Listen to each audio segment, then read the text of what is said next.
Hey there, my name is Alyssa Matesic, and I'm a fiction editor with a background in the book publishing industry.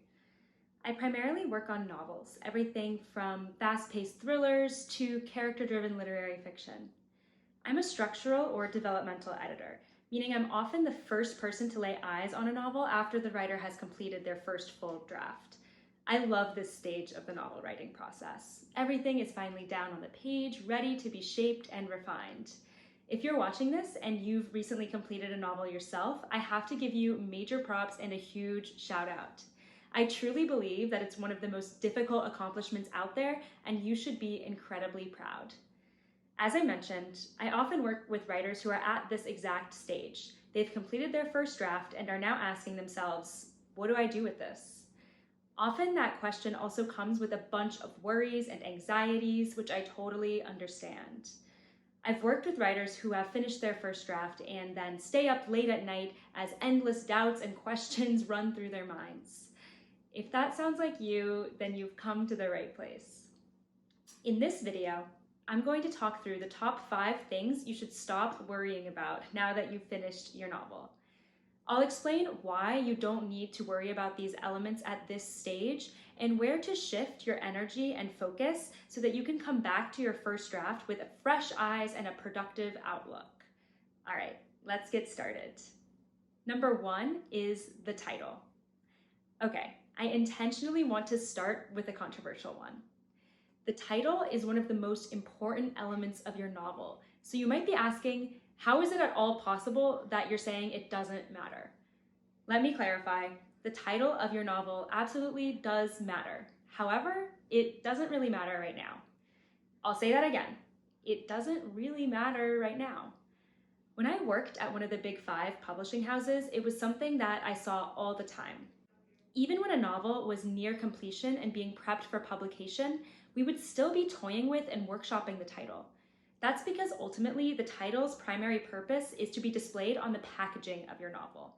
And frankly, at this point, you don't need to be focusing on the packaging quite yet. You should primarily be thinking about what's on the pages themselves. Think about it this way. You have to bake the cake before you ice it and decorate it. In this metaphor, your manuscript is the cake and the title is the icing. If you publish at a traditional house, you'll have a full editorial and marketing team who can all help you nail the perfect title that'll draw readers to your book. And if you're self-publishing, it could be a great idea to take a quick poll of different title ideas with a trusted group of beta readers to see which title they most respond to. That's all to say that nailing the perfect title takes time, energy, and often an entire village. It's not something that you need to be tossing and turning at night over at this very early stage. Number 2 is the genre. This is another big one that I often see writers getting really stressed over. For instance, you might be wondering if your novel is a psychological thriller or a domestic suspense or a crime novel.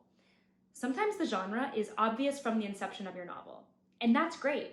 But it's also perfectly fine and completely normal to not know exactly what genre your novel falls into at this point.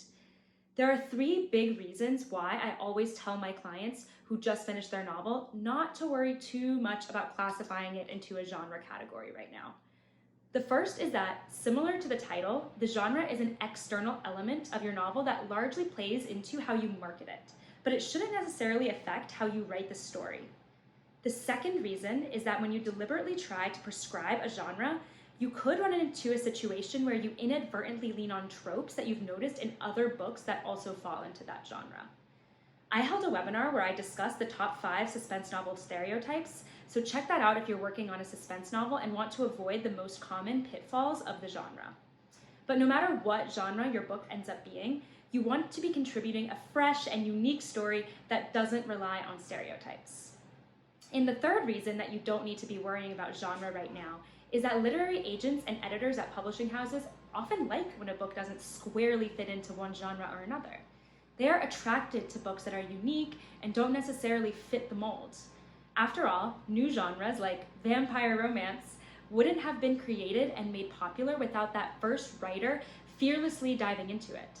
It's a good idea to have some sense of what broad category your novel falls into, like if it's under the suspense umbrella or the historical fiction umbrella. But beyond that, you really don't need to be losing sleep over it.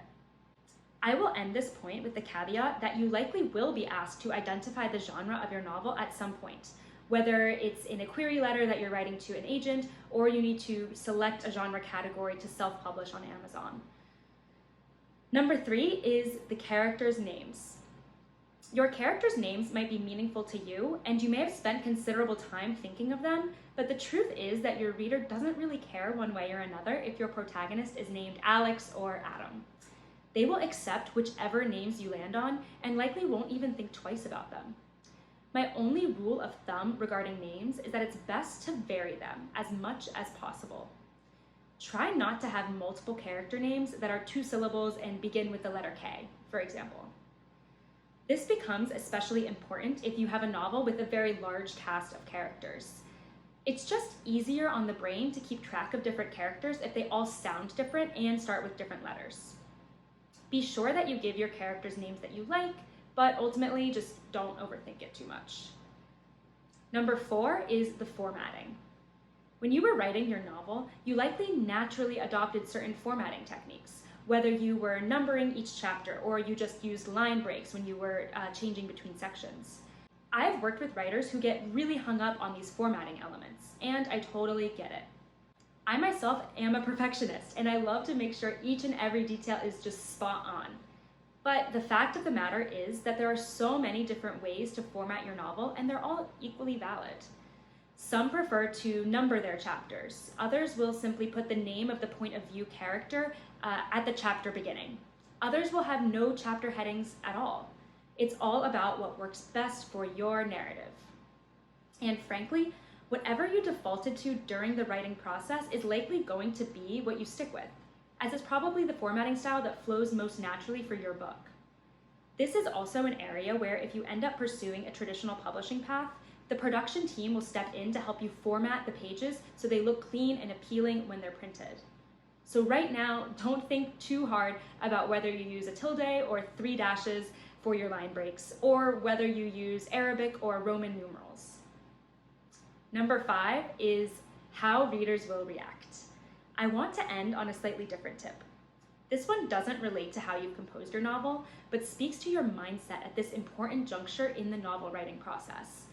Up until this point, it's likely that your novel has had just one reader, you. But for the majority of writers, the ultimate goal is to publish your novel in one way or another, which means that you're putting it in other people's hands. It can be incredibly nerve-wracking to share your work with someone else. After all, you've put countless hours into this project, and you hope that all those efforts have translated into the compelling story that you originally dreamt up. But right now, it's incredibly important to shift your mindset from being worried about what readers might think to embracing their feedback. Now, those two feelings aren't mutually exclusive, and it's completely valid for you to feel both anxious about sharing your novel and open to feedback. But I mention this because all too often, that fear of a reader disliking your novel is what keeps writers from sharing the manuscript at all. And not sharing your manuscript is the worst thing that you can do for yourself at this point. As you move forward with revising and refining your novel, feedback will be absolutely critical. Whether you're working with a group of trusted beta readers or a professional editor, you need to listen because they're able to provide a really critical third-party eye. Things that are likely really obvious to you may not be clear to the reader, and that is super valuable feedback that you need to take into consideration when you eventually revisit your draft. Because ultimately, the best way to make your novel stronger is to listen to your readers. So put the worries aside, and when you're ready, share that Word doc, knowing that whatever you're going to hear back, both positive and negative, is only going to help you on your novel writing journey. All right, those are the top 5 things you should stop worrying about now that you've finished your novel. I hope these tips help you get out of the weeds and let go of some of the minute details in your manuscripts so you can think about the broader goals of your story. The metaphor I use for this stage of the novel writing process is that you need to be looking at the forest, not at each individual tree.